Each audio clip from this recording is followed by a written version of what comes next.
there's this show called BAKI on Netflix. Okay, Netflix if you don't anime know, series. if Go you ahead, go don't ahead. know what Baki is, it's an overly testosterone, Over the top, like over the top. over the top. You got to kind of get ready for it. We're telling you how freakishly over the top it Like is. It's crazy. There's a lot of gore. There's a lot of just masculinity. But we'll talk about that context because I want to talk about it a little bit, and then we'll get back to this. But why I brought the show Baki up, there's this episode in season 3. Now, if you don't watch any other seasons, watch season 3, the tournament. Yeah, because there's this match between this 140-year-old man who is known as the top Chinese martial artist because he's been studying for 100 years or longer. And people fear him. People are scared of him, but he's this old man in this wheelchair, pushing, barely move, barely just doing anything. Then he's fighting against this Japanese guy, Baki's father, Yujiro Hanma. Yujiro, he's terrifying. He's known as the world's strongest man. They don't even consider him human. It's crazy because it shows this battle. And yes, it's over the top. But if you look at the mentality, I don't want to give away too much of the episode because y'all got to watch it. But the main thing I want to get to, why I thought of that, is because this 140-year-old man, weak, frail, No muscles. no muscles. I mean, in the show they give him muscles, but it's because it's a show. But the point is, he looks like somebody who can't do martial arts. He looks like somebody, he kind of look homeless if you just let him, just like he's not going to make it. But he has the knowledge and understanding of his mind and his body and his spirit at that point in time. And it was very impressive because the idea was he had 100 years of experience. 100 years. 100. We're not even at the 25% mark. Right. Yeah. And we got people here at age 18, 19, at 30, at 60, who are capable, who just don't realize that they are. I think is, again, what we talked about in the last podcast, which you can listen to.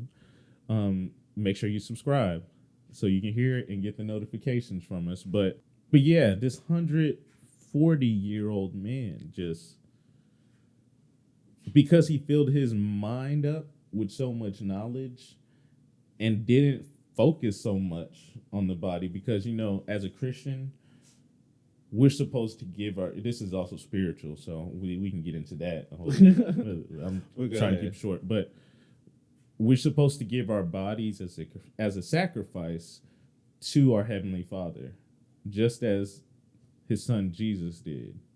And that's not to destroy you, it's to break you down to make you stronger. I mean, we do that if we want to break that down a little bit more simply, like break you down to make you stronger. How do you get bigger muscles anyways? You have to go to the gym. You don't even have to go to the gym. You just have to use your muscles. The muscle fibers break down, and through rest, that's when they get stronger. That's when they can get stronger.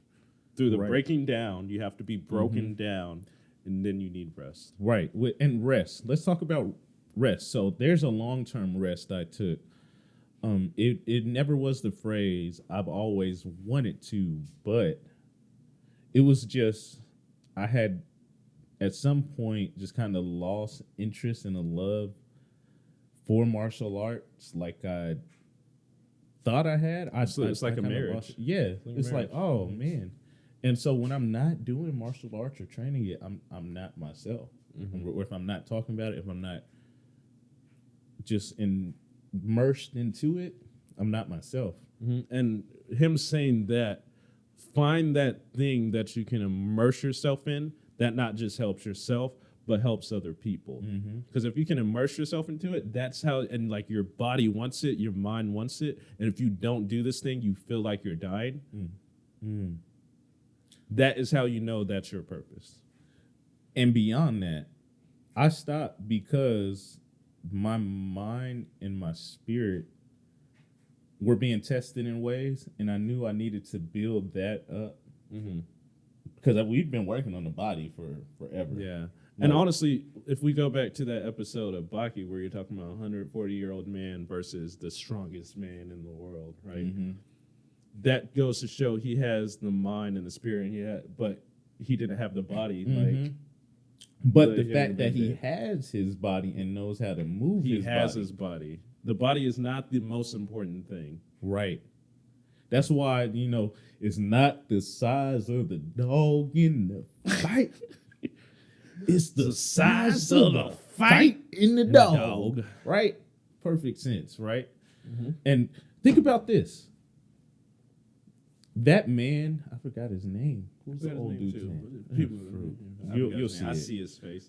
Right. If you don't watch any other episode of BAKI, it's season 3 in the Raitai tournament.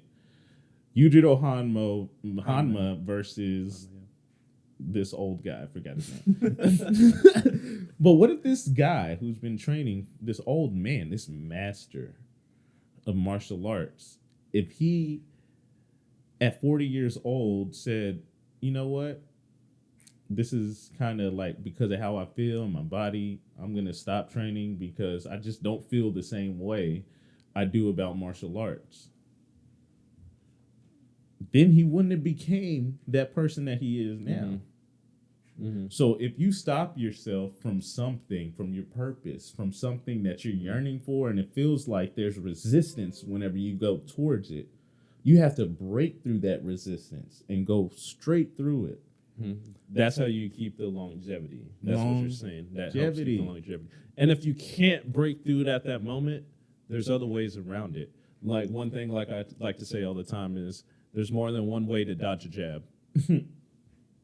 Right. You can move this direction. Move to the left. Move to the right. This direction. Move straight down. Move back. Use your hands. You can go down.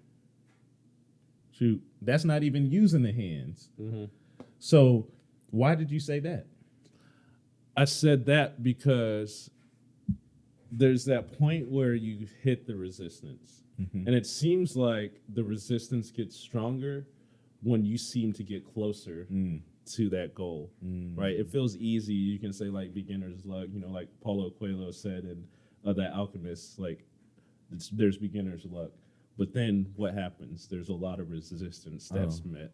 Why do you think movies are so good? It's that climax. It's like, and that tension, and then that. Either are they going to break through and have a breakthrough, or is that going to stop them? Stop. Which one are you going to choose? Are you going to be one of those people that's just, I've always wanted to, but I'm not strong enough. I'm not flexible enough. I'm not smart enough. I just don't think I'll be good. I've always wanted to, but I don't have the money. But I don't have the time. But I don't have the equipment. But this, that, the third, put them excuses inside an AK-47. How far can we shoot them things? You ain't got no bullets. It'd just be blanks going straight down. Matter of fact, it might be falling down, but it's pushing you back. It has no power but to stop yourself and push you away from what your purpose is. See, if you don't break through that barrier of resistance, you're going to get stuck and it can slingshot you back. And I think the people, which is at one point why I stopped, I can say this from experience, people who are trying to reach that goal and trying to break through and really are having a whole lot of resistance, and this is a level they hadn't been on before, and how do I break through? They slingshot hard.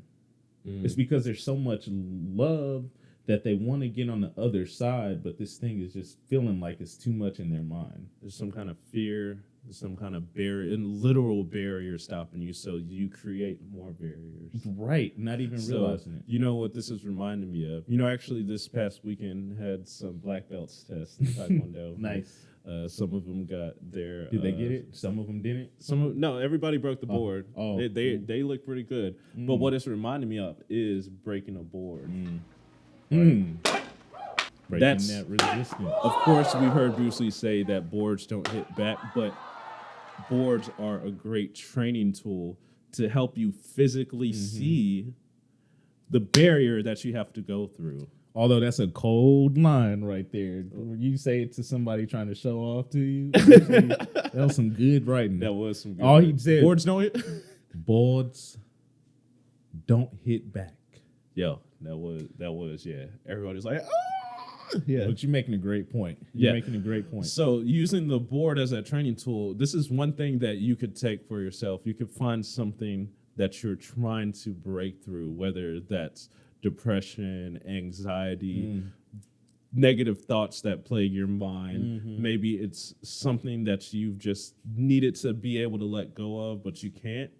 This is one thing that you can do practically for yourself to start physically seeing and overcoming to be able to break those barriers. Just get a piece of paper.